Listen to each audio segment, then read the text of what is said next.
Standardization, right? That's a problem. There can't be a standard, Matt, because as soon as you try to standardize that, you would have put it into writing that you were literally incompetent, that you were literally going to intentionally employ individuals in a capacity they were not suited to. So it can't be codified. It has to remain ephemeral. It has to remain an idea that what we essentially want to do is maintain these exclusive truths that are mutually exclusive, that we can have individuals who are not serving as air traffic controllers because they're being systemically discriminated against, but they're also eminently qualified to serve as air traffic controllers. Now, those things are not true. Right. Because by and large, we have a very meritocratic profit. I mean, I would say, without a doubt, it's a profit-driven economy. There are definitely protectionist rackets taking place with the aid of government intervention. But by and large, these companies are going to do whatever is the most profitable. And that means bringing in illegal aliens in complete and reckless disregard for federal immigration laws, et cetera. They're going to do it because it's profitable. So here's where I see it on the spectrum as what I identify myself as a moderate Jew, right? How this relates. I see DEI on the far left, the extreme far left, as the campus encampment, knuckleheads at best, right? Anti-Semitic, domestic terrorists at worst, right? Using, the undermining pinnings of DEI to establish this me versus the oppressor mentality, right? I think you may agree with that thought. And so on the other end, in the United States of America, Matt? Yeah. Were you born in the United States of America? I was. Okay. Do you consider yourself loyal first and foremost to the United States of America or to the state of Israel? America. Okay. You should say Israel, bro, because I'm an Israeli myself. Okay. Cool. So just on the far left, right? One could say DEI is right. That's the under the underbelly of why this stupidity and right is taking place, right? On a much less mild. Wait. Right. So I want to. This is an important distinction to make here. Is the larger malaise present in our society, in our culture, in our nation, is not diversity, equity, inclusion. DEI is simply a tool that was utilized to perpetuate the money laundering and the It goes deeper than that. It's going to blow your mind. It goes deeper than that. There's this method. It really, if you take it at its deepest core, I'm surprised you're not, because I'm sort of supporting a very conservative view here. At its deepest core, it's really this ideology of anti-oppression.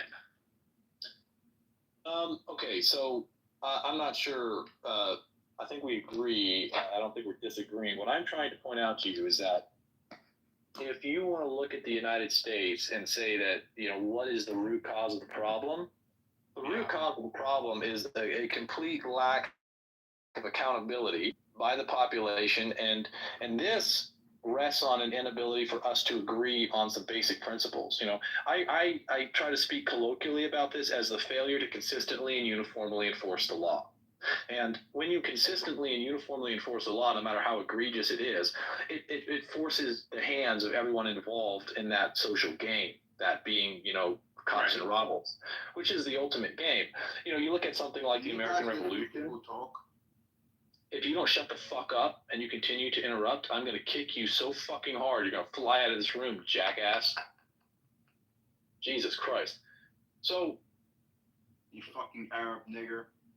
There it is. Thank you. I hope. All right. So welcome back to Clubhouse. Thank you. Well, good to be back.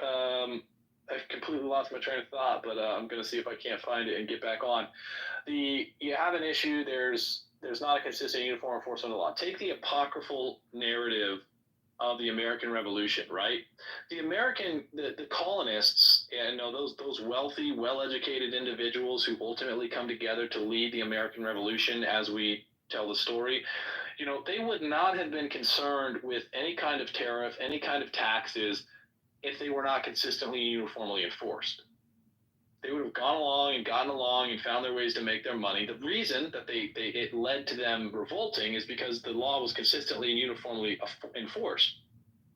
The crown was enforcing this law, and they were doing it consistently and uniformly, right? And what we're seeing now is a lot of shock contemporarily I'm reading an article. I was reading an article earlier this morning. It's still open here. It's from Financial Times. Trump's cataclysmic damage is going way beyond tariffs, right? And it's this completely hysterical piece that's absolutely unhinged. But it was recommended by somebody who I consider to be intelligent and well-educated and prescient. And that kind of, this idea is we're shocked by the consistent and uniform enforcement of law. Which is a real, it's terrifying. The entire idea of civilization depends on the consistent and uniform enforcement of law. I agree. So like I said, I don't think that we disagree. I think that I just wanted to take an opportunity to insert that the real underlying problem is the consistent and uniform enforcement of the law, because the law, no matter how egregious it may be, no matter how restrictive, no matter how liberal, if it is consistently and uniformly enforced, we'll have it will create the necessary change. It will drive the necessary revolution, in this cycle, and what we hope is a progressive cycle towards, something like the maximal amount of freedom allowable for every individual that does not detract from the prosperity and wealth of every other individual unfairly. Yeah. I don't disagree. Yeah. I think in summation, though, I think this DEI thing is on a spectrum, and I think that's problematic that there's no consistency. Again, so here's my last point on this as in two examples. One is if I own a small or mid-sized business, right, and I want to hire, I don't necessarily think it's bad that, I will disproportionately put out effort as the business owner to go seek out qualified, diverse candidates in order to establish, equitable opportunities, right? If I want to we're not really talking. I understand everything that you're saying. And so I would say, right, I would say in the most simple terms, right, that's the DEI policy in which I'm going to enact in my business of 20 people, right? If I can get all these qualified people in my suburb, but it takes me just a little bit more to go to the next city to go find some talented people, right? That's my DEI, right? Yeah, your idea is, I completely understand what you're saying, and I completely understand the criticism, and I agree 100% with the criticism. Right. That if you're going to implement some kind of requirement for diversity, equity, and inclusion, you have to be cognizant of the actuarial tables that are involved there, so that they're not needlessly or unfairly. They don't put an imposition that prevents you from even having the opportunity to do business. Yeah, but that's not really the issue, right? That's not really what's being discussed or what. It kind of is when we get down to this mass scrubbing, right? That's what this is perceived as. It's perceived as eliminating all of that opportunity and all of that equity. Matt. Do not interrupt him, or you will be kicked. Okay, just want to ask you, right? So, hi, Matt. Hello, everyone. Is he still talking? I'm sorry, he's been kicked. That's okay.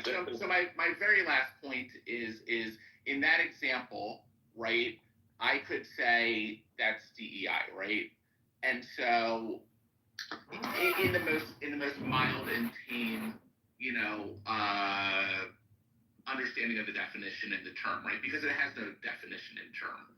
And so I think there are a lot of people that just want to have that ability personality, right, and that identity and that opportunity, and they're seeing the scrubbing as wholeheartedly, like, you know, denying a huge amount of people that particular effort. Does that make sense? Yeah, everything that you said makes sense to me, but I want to be clear. There's not a philosophical.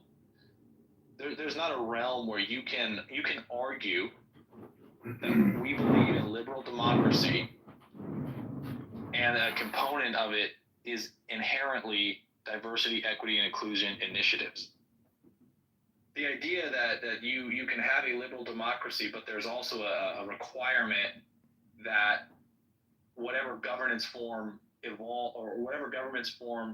emerges from the liberal democratic consensus must impose requirements on each individual to force them to pursue diversity, equity, and inclusion is preposterous. That's inconsistent. Well, here's what I would say to that. I would say, in an idealistic manner, again, very strongly, idealistically, I agree with you. It's not in human nature to do so, and therefore. It's not only that. Hold on. Everybody else, hold on. I'm having a conversation with Matt right now. All right, Matt. So and because it's not in human nature inherently, and it's going to leave people behind that don't deservingly, right? No, that's not right. That's not right. You don't get to look at liberal democracy and say that it's not liberal democracy if there is the top-down imposition of identifying minority individuals and assigning them special protected status. That's not liberal democracy. You know, you don't get to say everybody's going to be equal under the law, but some people are going to be more equal than others. Now, look, I'm not trying to make an argument for or against liberal democracy. I'm just pointing out. Okay. Where does Israel come from? Well, maybe if you stick around for more than 5 minutes, you just came into the bloody room, you'll hear something, and you'll be able to hear what Israel has to do with any of this. We are talking to one of the world's foremost, most prominent Zionist Jews, Matt, and he has something he can teach all of us about how we can celebrate and elevate the state of Israel to the power and prestige that it ought to have in this world before the second coming of Hashem. I just want to say I'm definitely a bigger Zionist than Matt, so True. just saying. She has personally vested her life interest in. Anyway. Well, that's a resounding endorsement for your value as a human being and your redeemability, Matt. No, but again, I think, right, if everyone started on an equal playing field, but that's no, hold on.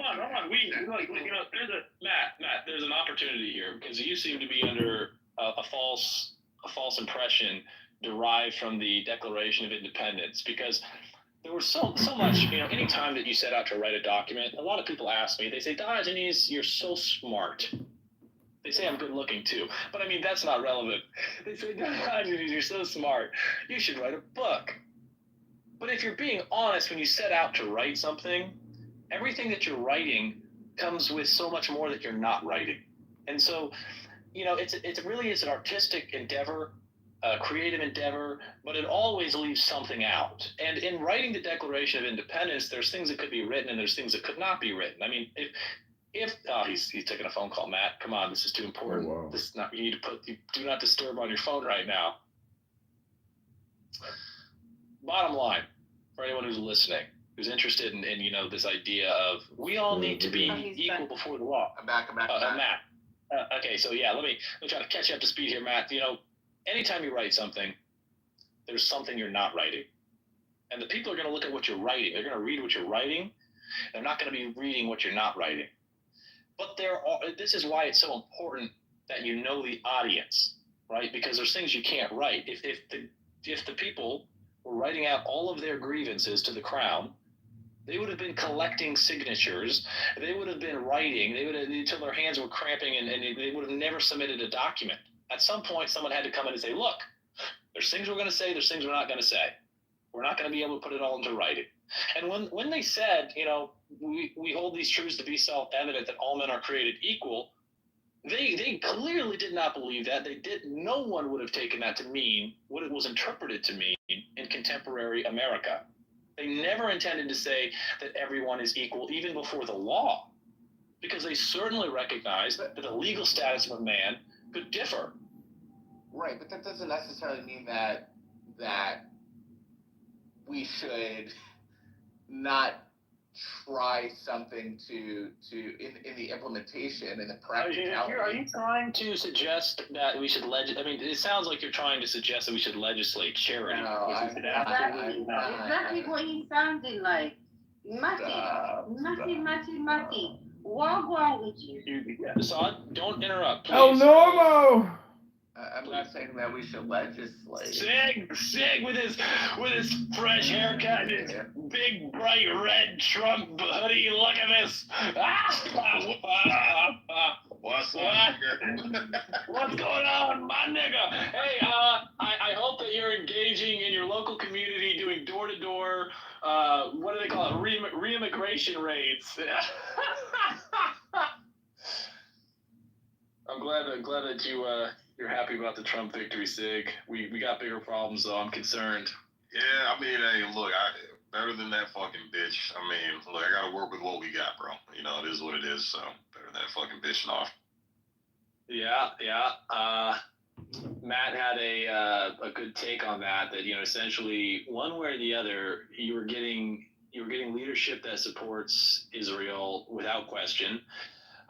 You're getting diversity, equity, and inclusion without question. And the real concern has always been, how do we engage in our local communities in a way that is going to result in consistent and uniform enforcement of law? Because I have no fear that if the law is consistently and uniformly enforced at the local level, the state level, and at the federal level, then I will have no problem in persuading the people around me to act in unison with me to improve our situation. The problem is, of course, the concept of the unequal and inconsistent enforcement of law results in a bastardization. It results in the worst kind of tyranny.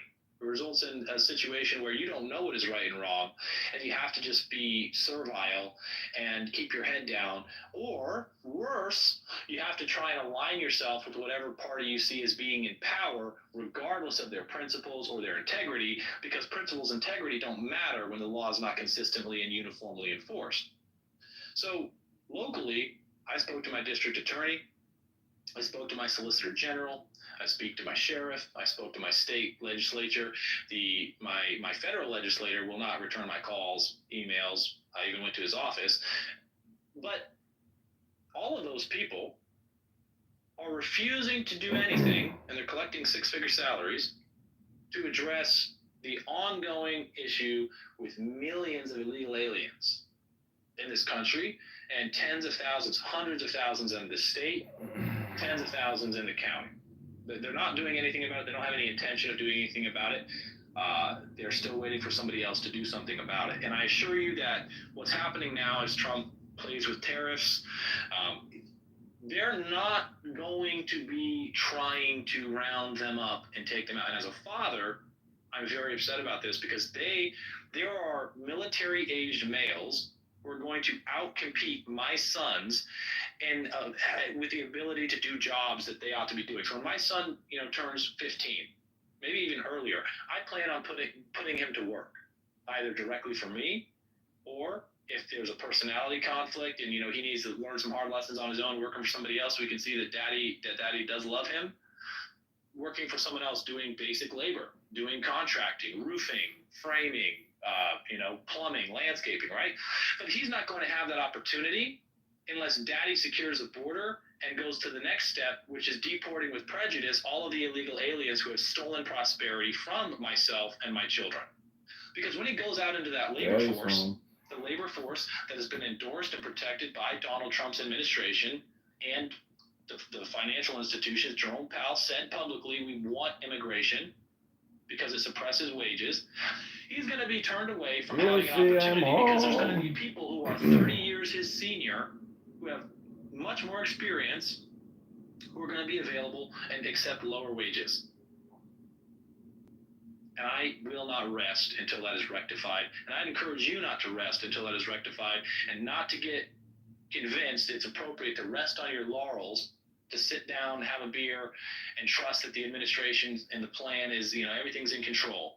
Patriots are in control now.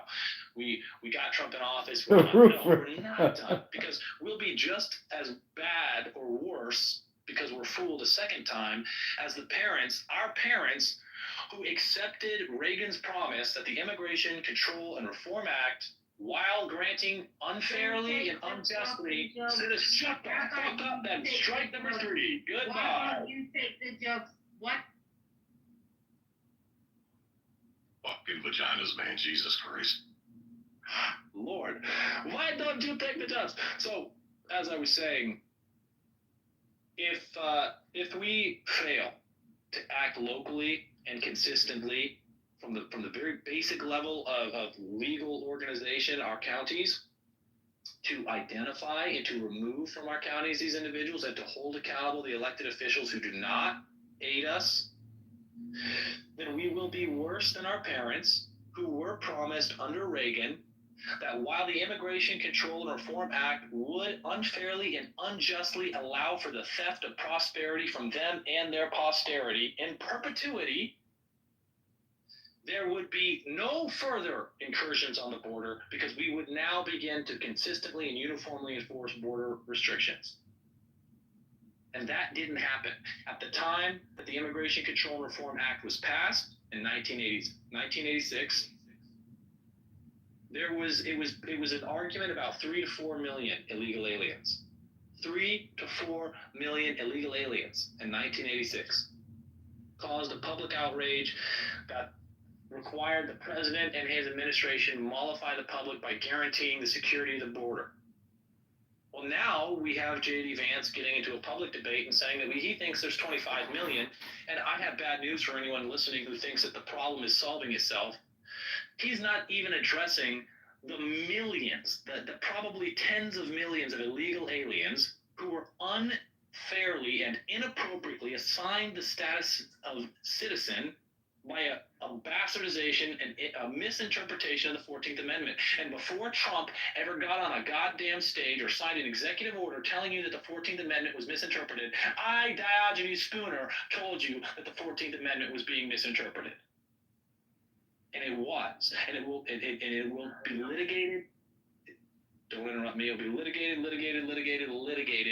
But the bottom line is, if we don't act, it will not be rectified. Sure, they will secure the border.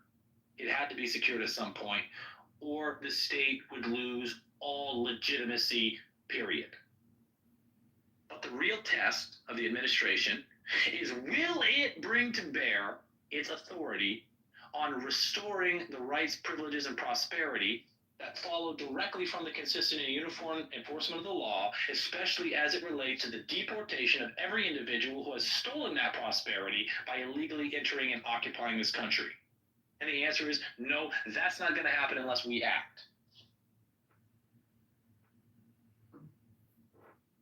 We'll take questions, comments, concerns.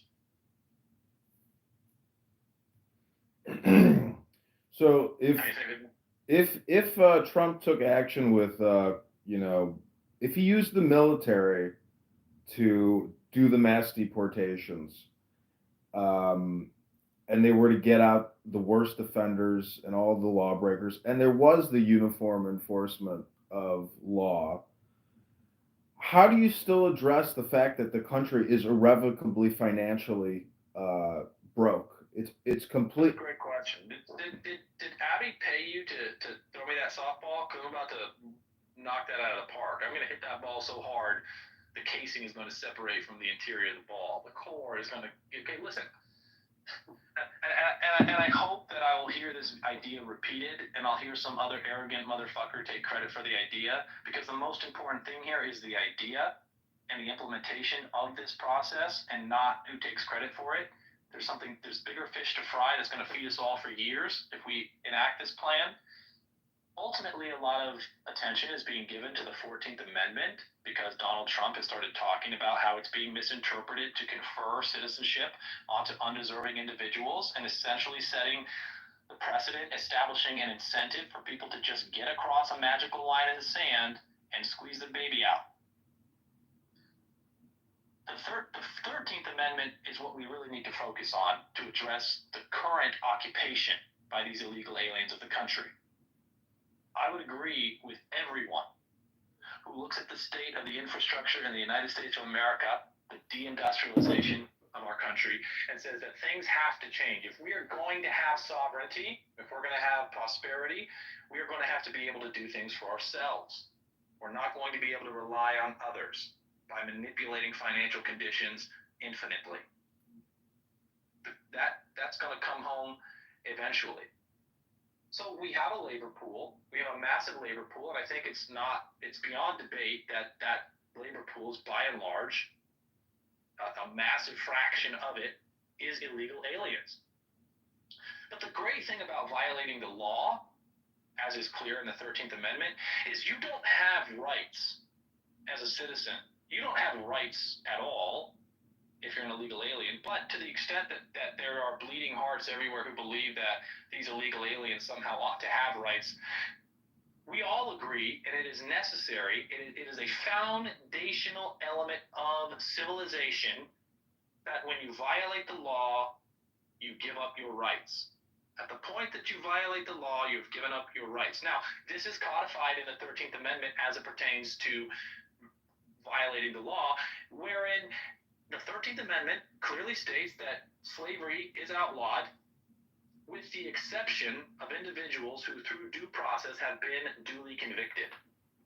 Are you seeing where I'm going with this? I hope the idea is starting to emerge out of the haze of your mind, the haze that was intentionally created by people like Tom Homan and everyone in Donald Trump's administration who has conferred repeatedly this idea that we cannot afford the economic cost to deport people who are here illegally. We as a state can't afford to consistently and uniformly enforce the law, and I won't address that is an admission of illegitimacy. I'll just focus on the idea that I hope to bring fully into your vision here, which is that ultimately the 13th Amendment says if you committed a crime, you are allowed to be enslaved by the state.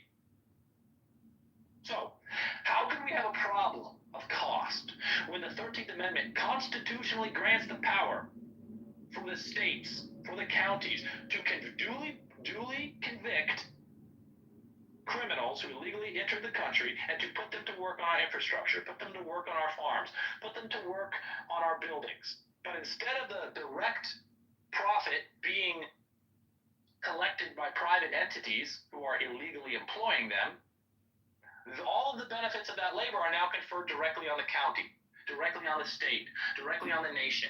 And best yet, a fraction of all of their work will go towards their repatriation to their home countries when we have finished with their slavery. It's never been a question of whether or not we can afford to do this.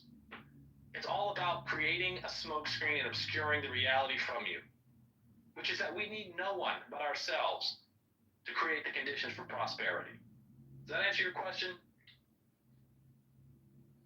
Well, if you go to usdebtclock.org and you do just a brief financial analysis of the balance sheet and future liabilities, it is so irrevocably financially broken because all of these people in the next 5 to 10 years are going to be retiring, and the replacements are so inferior to the current working class of baby boomers running this network that believing that Trump and Elon are nothing but they're just grifters. I have been doing an incredible analysis of Elon Musk, and last night after holding his Doge meeting, he goes into his other room called the Conversation under Adrian Dittman, and he says his greatest power is his autism and his penis. The man's fucking retarded. He's a grifter, he's a charlatan, but he's not wrong. The government, USAID, the FBI, the CIA, the NSA, every fucking agency's fucked up. Trump needs to shut the whole fucking thing down.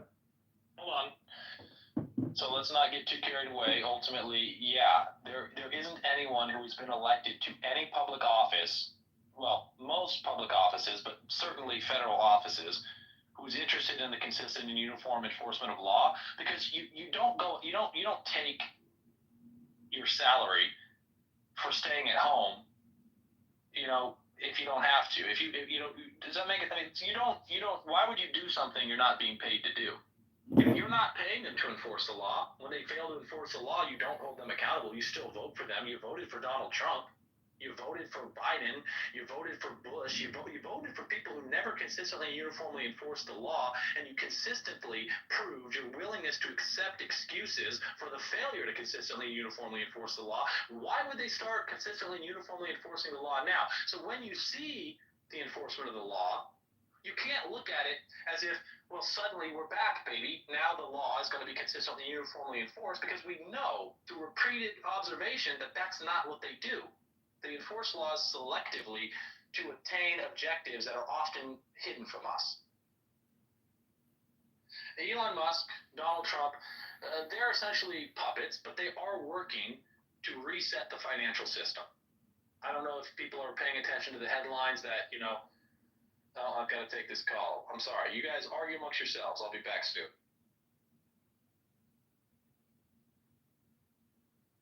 I don't know. I think the solution is always to be upfront about personal responsibility and knowing that if we want to fix the problems in this country, everyone has to accept complete and total personal responsibility for the whole situation.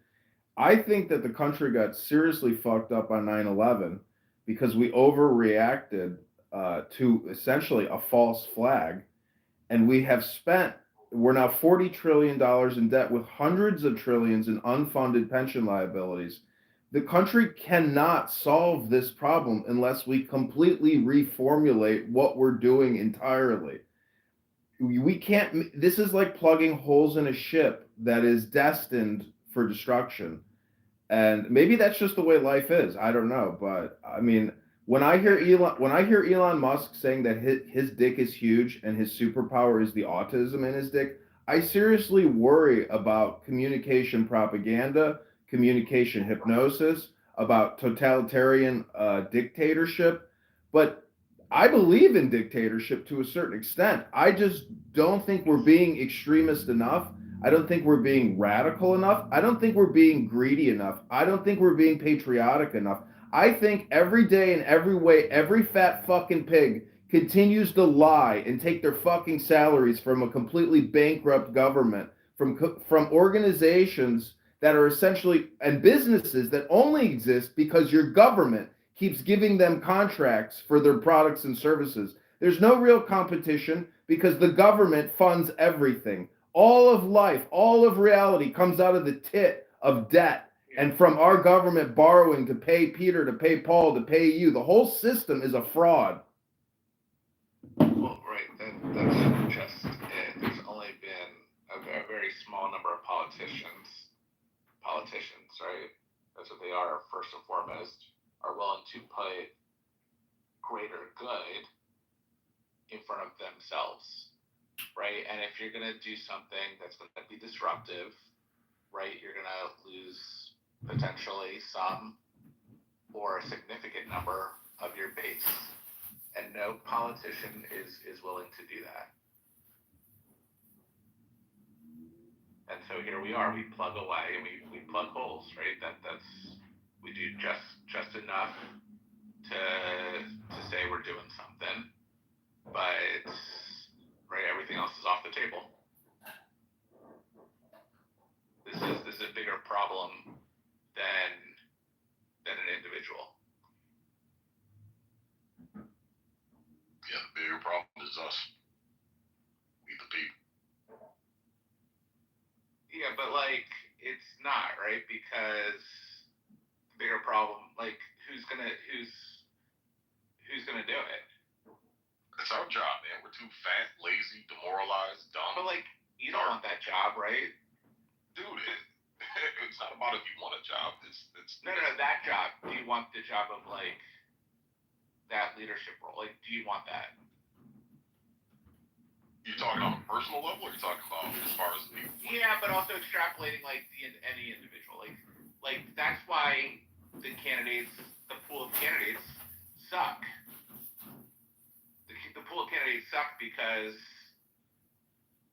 they're nobody's smart, nobody's willing to do what needs to get done, and whoever is capable of doing that is too smart to get themselves involved in all the crap, right? The system has failed any individual that actually even has a capability or desire to do this successfully. I mean, I agree 100%. The people who are most capable of doing it, there's making way more money doing other things with a lot less headache and a lot less stress. Yeah, they're not going to step to the plate. Yeah. They're not going to step to the Well, plate the whole because- system gets thrown into chaos when they stop the flow of money. That's the problem. Is every second we're creating. Go to usdebtclock.org and actually spend 30 minutes analyzing that site. There's so much inferences you can make. You can even throw it into ChatGPT and do cost projections and calculations. Trump doesn't want to throw the whole system into chaos, but he should and he could. If he was a true patriot, he would completely shut the spigot completely, and he would declare a national emergency and martial law, and he would even grant licenses to Americans, to veterans, to conduct their own independent immigration roundups, deportations, bounty hunter contracts, bounty hunter businesses in every sanctuary city, protected by the federal government. Yeah, sorry about that. And just real quick, because I want to jump in on what Lao was saying, he's absolutely correct. If there was any interest in consistently and uniformly enforcing the law, especially as it pertains to immigration, that's right, there's not. But if there was, we would see things exactly like what Lao Tzu just proposed. There's so many methods, and it doesn't take any kind of special intelligence or proficiency and any discipline to arrive at numerous conclusions for how, in a very economical way, very motivated individuals can be brought to solving the problem consistently and enforcing immigration law. And I say that because I want to reiterate, and I want to be sure that we all understand, the immigration problem has not been solved until every single illegal alien who has ever entered this country has been expelled from the country, and every single bastard child who has claimed citizenship illegally has been recognized and removed from this country. And every single employer who knowingly and willfully employed illegal aliens is stripped of their capacity to ever hire again. They are required to pay remunerations to myself, every other American citizen, to our children, and how the ideas don't stop. But let's be clear. There is no substitute for the consistent and uniform enforcement of the law. And when a crime has been committed, the ill-gotten gains of that crime must not remain with the criminal. They must be seized, and they must be restored to the public, to the individuals who had that prosperity stolen from them, that property taken from them by the criminal. But I think you're looking at a tree and not the forest, right? The same could be said about any of the largest pillars of American institutions, right? Immigration, healthcare, the economy, education, et cetera, et cetera, et cetera. The largest, the banking, right? Anything, right? Nobody is willing to put any of those things first ahead of themselves, who is in a position of power to do so. No, Matt, what you're talking about? Because they will disrupt their base, their political. No, that's not true, Matt. And you've been here the longest. And so I'm struck that you did not understand what I had said earlier, which is that I gave you do you remember my bringing up the apocryphal narrative of the American Revolution? I understand your consternation. That what kind of tempest is wrought by the consistent and uniform enforcement of the law, and I propose to you with absolute certainty that when the law is consistently and uniformly enforced, that pressure causes the revolution that will result in a more beneficial outcome for everyone involved, because at least you will know where you stand, and even if you stand on the wrong side of history, you will stand there with integrity and principle, because the crucible has burned up all of the waste, all of the fraud, and now we clearly see who our friends and enemies are. I agree. No one's willing to do that now. They're not willing to because they're not forced to, and they're not forced to because of our inaction, because we in ourselves are unwilling to face that choice. We quail before the choice to decide, to be consistent, to be uniform, and to hold accountable our elected officers who enrich themselves by our indecision, by our inaction, by our cowardice. Yeah, right. I agree. You leapfrogged my point to the next. But I will continue to leapfrog your point because of my mighty motherfucker. No, I'm proud that you did that. I think that was a good leap. You took it to the next level, and I agree with you there. We're gonna go all the way. Right. Sure. So we need to be involved directly, politically, constantly. Tonight I'm going to a little get together. I have We'll do veterans get together. Where's my plane ticket? You can send it directly to me, or you can send it through an intermediary if you don't feel safe. I wouldn't want Joe to be upset when he sees the credit card transaction. Going to a little get together, okay? And there's gonna be veterans there. It's a veteran focused get together. Where are we going? We're going to talk with some veterans, and we're gonna try and bite our tongue. We're gonna try and bite our tongue, because the issue is that you've got these people flying these flags that say "Don't tread on me," who regularly stand by and watch others tread on, and cower before the power of the federal government's. What is the word I'm looking for? The government's unequal and inconsistent enforcement of the law. Their selective enforcement of the law, right? And there could be no greater harm to the rule of law than its selective enforcement. And this is a fact that seems lost on the public at large. But it must be reiterated that the law is not legitimate when it is only selectively enforced. You want to talk about egregious, tyrannical, unjust and unfair government acts. You want to talk about, all of the things that the blacks, the women, the minorities act like are being visited on them. There could be no greater crime than for the public enforcement of law to be selective and unequal and inconsistent. Because I am sure each and every one of you who thinks, well, what would happen? The fact that you haven't even considered what would happen if the law was consistently and uniformly enforced to the letter tells you everything you need to know.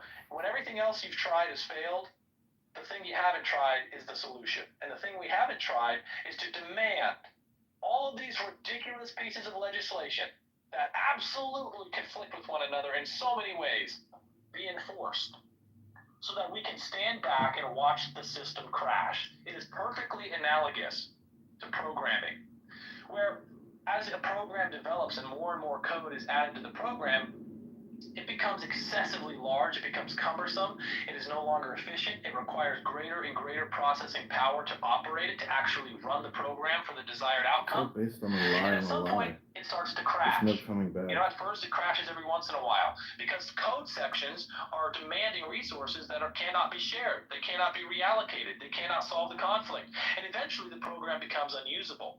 And so when you force the government at every level to enforce each and every piece of its ridiculous legislation, it will finally be forced into conflict with itself, and it will crash. And we will be there to pick up the pieces, to make the new laws that might seem best for us and our prosperity and our posterity. And this is the only way forward. It'll never And it happen. requires action. It'll never happen. I'm going to kick you the next time you say that, and I will never allow you to speak again until you publicly apologize for making such ridiculous claims that it will never happen.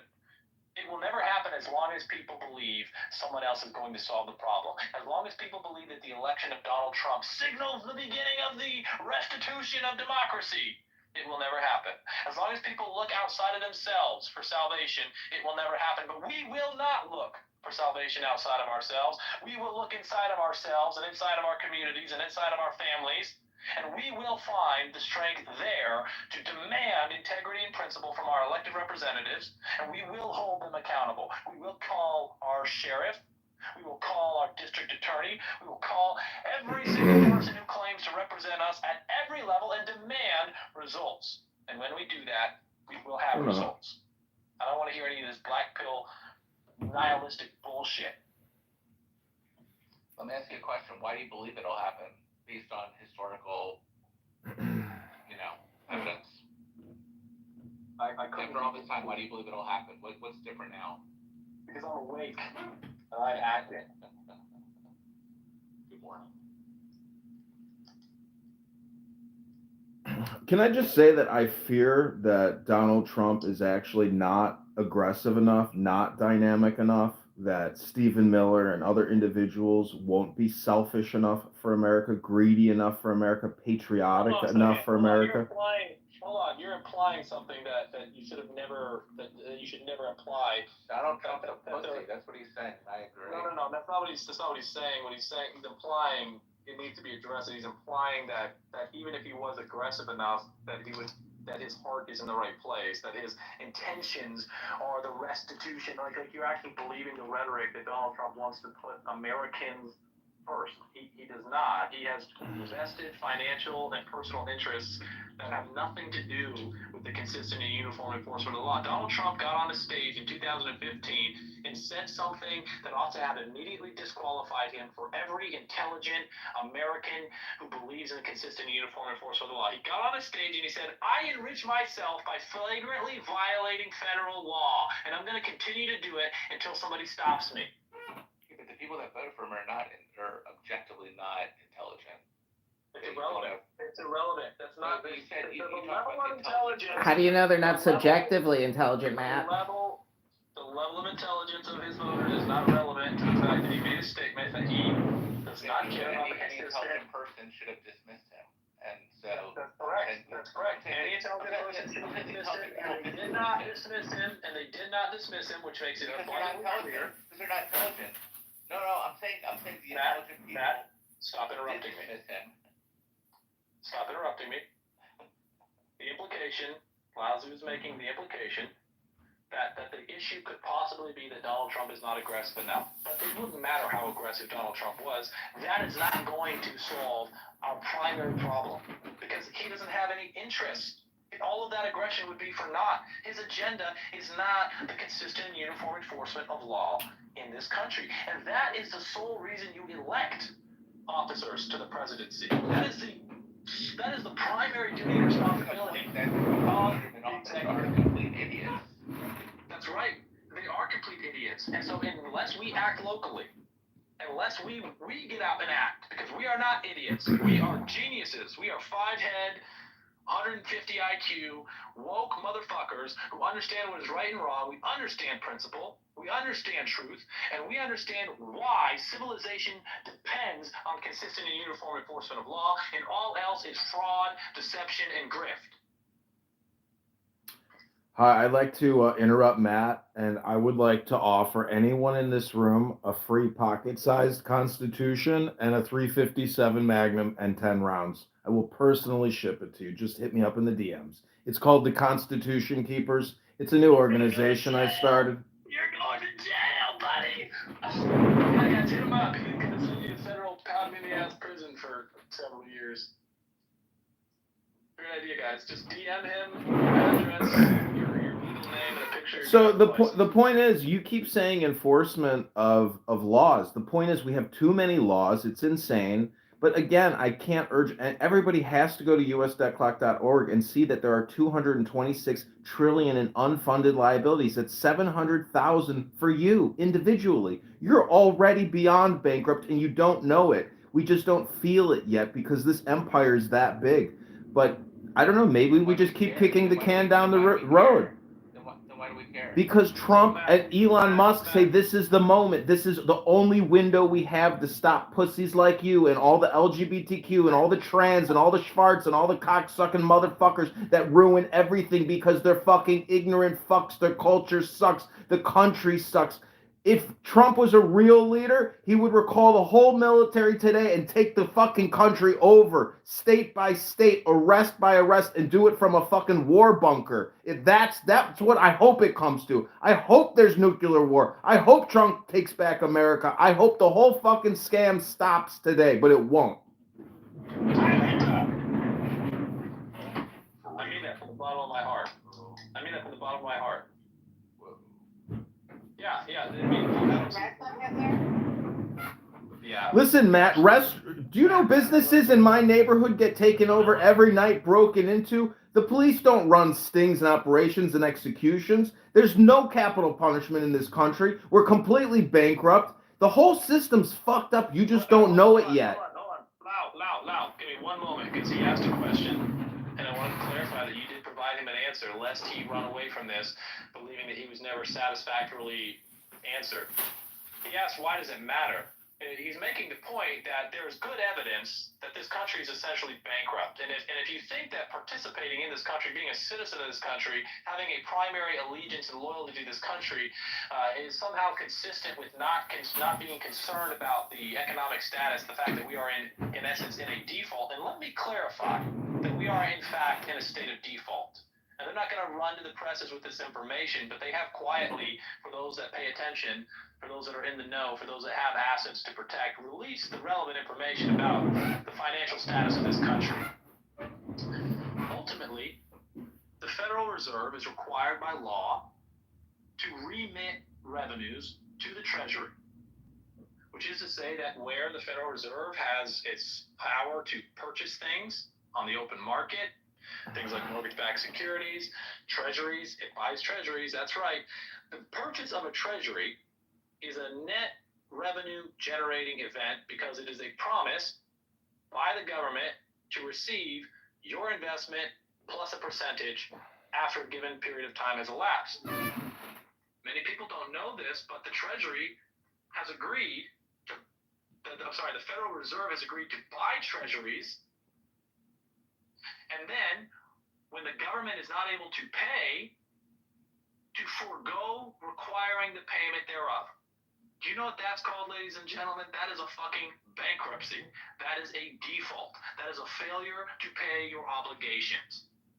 So you have a central bank that is printing money out of thin air with no backing to buy treasuries, thereby sending the funny money directly to the Treasury to spend that doesn't really exist and is not backed by anything.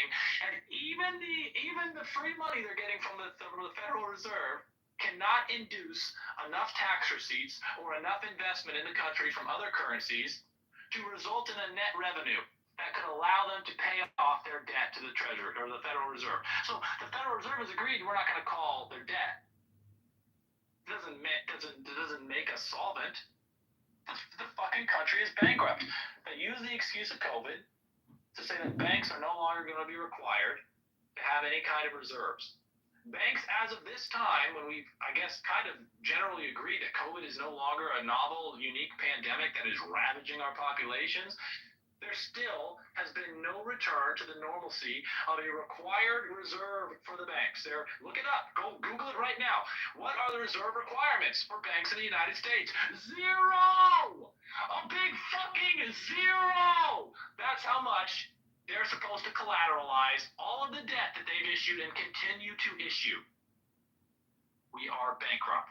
The debt clock is a fucking joke. It's a shit show. I wouldn't recommend anybody go to the debt clock to get any meaningful information. So much of that is just purely speculative. It's a spectacle. I know, but it's all we have in terms of a visual graphic ideation. You have to understand, this is all conceptual. You don't need. I'm not trying to undermine your point. I'm making the point to Matt that the idea you could be an American and be like, well, why does it matter to us? Why does it matter to us if the debt just keeps skyrocketing? Every fact, the idea that it's $32 trillion is an indictment of our inaction, our unwillingness to act. Like, how big does that number need to be before you act, Matt? You're admitting it doesn't matter. To you, the number could be anything. The number's already too big for me. It was too big for me when the monetary power was stripped from the people and awarded to a quasi-public, quasi-private organization who prints money based on nothing. And that's it. I'm done. That's where I leave it, and that's where I disavow. I will have nothing to do with it. So your question was answered, Matt. He answered your question. That's why it matters, and it absolutely matters. The point is, we are all we got sold out. Matt, I hate to interrupt you, but for 20 years, we have gotten sold out to the point that everyone owes $700,000 and it's only going up. That means there is no future retirement. That means all the pensions, all the mutual funds, all the stocks, everything you own is essentially worth nothing. Hold on, pause. Everything, right, so hold on. You're conflating a lot of ideas right here. The idea that there's not retirement because there is a debt ascribed to your numerical value as a member of the population is not true. They're going to let everyone retire. What we're talking about is at what cost and at what decline in prosperity and what standard of living are you able to retire? What is the actual value that ought to be ascribed to you as an inheritor of the sacrifices of the original founding stock of this country and the agreements that were made, the social contract, if it was kept? But at what point is it just principle and ideology versus like meaningful? The entire concept of civilization rests on principle and ideological basis. You don't get to say, oh, well, there's something else that the foundation of civilization is the agreement. What are the agreements upon which rest our cooperation? Full stop. That agreement that we're causing our children to become involved in, that we're involved in, without fully understanding the parameters of, is now ruthlessly exploiting us and attempting to replace us with an immigrant population that will allow itself to be thusly, ruthlessly exploited. The first and foremost concern of each and every American citizen must be the consistent and uniform enforcement of law. That is the starting point. Anyone who is not doing everything, making every effort to consistently and uniformly enforce the law is ineligible, and in fact, I would argue, treasonous. You have to get involved in your community. You have to call your sheriff. You have to call your congresspeople. There's so many people who are collecting money from you. You pay taxes. And these people claim to represent you.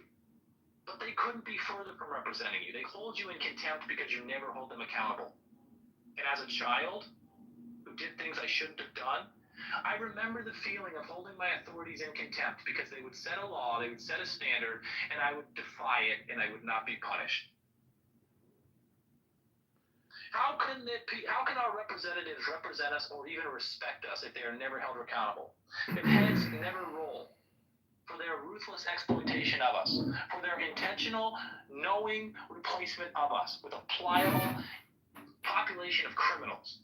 And not criminal because they're raping and killing people, but criminals because they violated the most sacred law, that which establishes our border, to be here and occupy space in the first place. I rest my case. So what? Unless you guys, go ahead.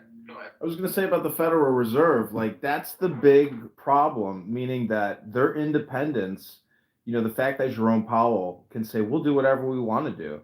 Then he'll say, but then he'll flip flop and say, we'll do whatever Congress wants us to do. So the citizens of America, the Social Security number bearers, this whole ledger system, it has been, because of the Federal Reserve Act, has essentially created a double standard or a hypocrisy. And the fact is, we have to right this wrong, because otherwise we're just slaves to the Federal Reserve, to this debt, this $270 trillion. And not only that, see, everyone is technically dying faster than ever before because of Dr. Bill Gates and Dr. Fauci. So you get to reanalyze usdebtclock.org in terms of mortality tables and actuarial sciences. Maybe everything will work out because nobody's going to make it that long. Plus, there's a massive population collapse because of the ZAB. Right. But look, there's a massive population that's being brought in that doesn't feel like it's owed anything, who was never part of the original social contract, that would probably result in the kind of outrage and revolution that would cause accountability and heads to roll from the people who are managing those tables and the exploitation of the population. Those people who are profligately spending and laundering that money right? Those people, yeah, they're going to get away with it if you don't do something because you will die from old age, from obesity. You are the least healthy population on the planet. But let's not lose sight. Let's not lose sight of what the primary responsibility of those people who are hearing my voice is.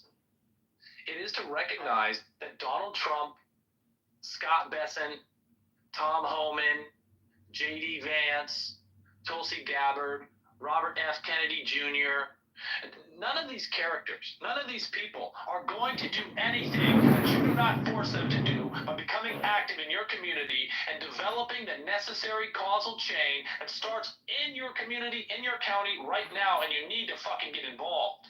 You need to call and you need to ask why it is you can't drive down the street without seeing illegal aliens. You need to develop relationships with the people in your community who will go side by side with you to ask these illegal aliens for their identification, to identify them, where they live, where they work, and not only to hold them accountable and cause them to be removed from your counties, but hold the people accountable who are employing them. Recognize and identify the businesses who are enriching themselves from exploiting and incentivizing the continued occupation by illegal aliens of this country. Funny. That's very funny because we all know. You are going to be deported. You are going to do not redeem. You are going to be deported. I can hear you are spiritually drowned. You will not have a voice in this space, sir. Please go fuck yourself.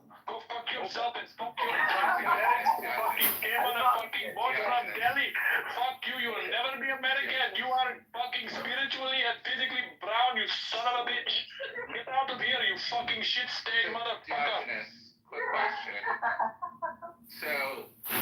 So let's say the 11 point, the 15 million illegal undocumented, right? Let's say they're out, right? And let's say 15? Where are you getting 15? Whatever it is. Whatever it is? Yeah. Let's say whatever it is. Literally, whatever it is. Okay, yeah, whatever it is. Let's say whatever it is, right? They're out, and we turn off the spigot from that perspective, right?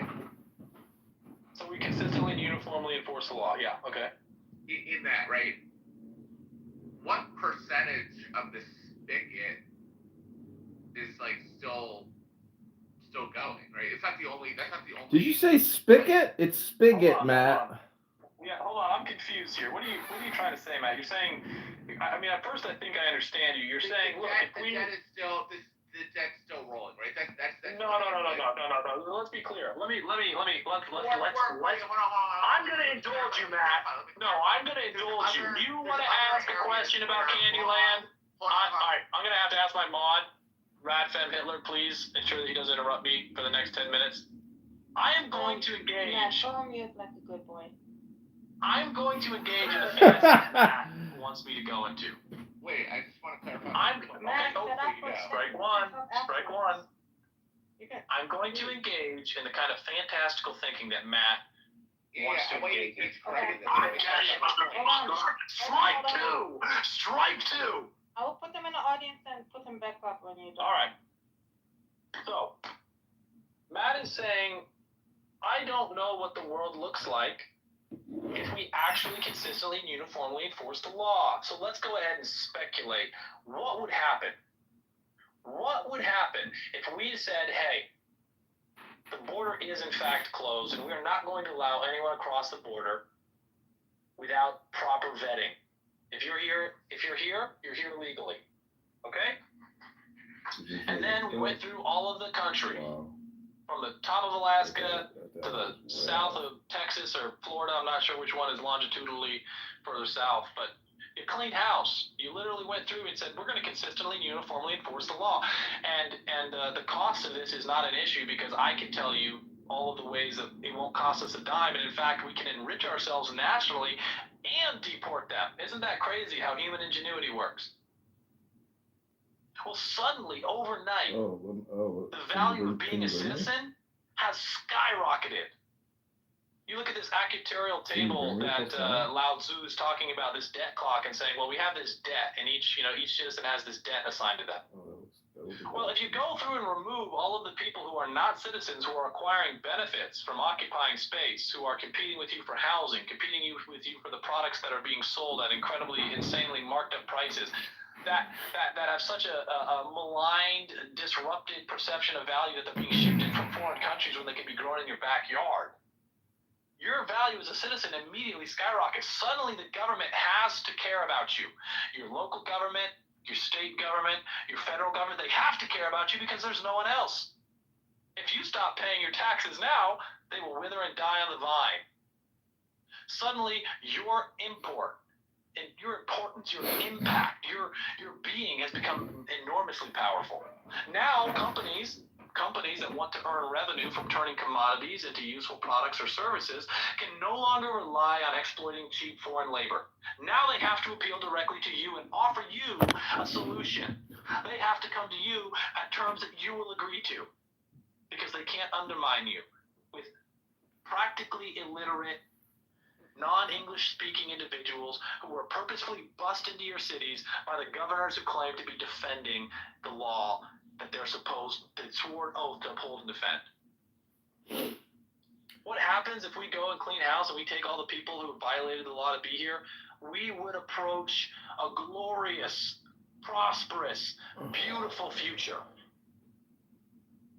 And that's a guarantee. That's an absolute goddamn guarantee that you can take to the bank. And you'll have a bank that'll have real assets, real commodity-backed money, when you disallow the exploitation of immigrant populations, when you